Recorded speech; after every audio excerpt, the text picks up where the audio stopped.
Bon mumbele e bebi na ndenge ya kosakana te soki bakondi batie yango kate population ya nzinga ba ko continuer kozinda na bamvula oyo pati mwamba azaki wana pona konte nga facile.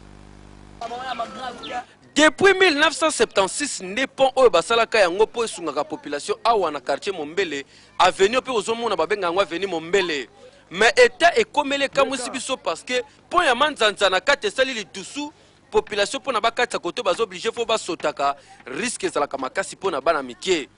Moye kutu mitukeleka ezalite tellement mabele komi komata même ata soki mbule beti maeleka su malamu te tondaka mabe ekozaka difficulté ekozaka te pona circulation ya population koto batambola na ndenge sengeli. Parce que zinda tout moment tout ça gouvernement ya intervenir pour banda 76 va salentir le bana classe bazo mona passer wa ba intervenir mona pont yo ça moi bien shengili fo ba ya kotia biso po ya beto po njelo yo choke lungi na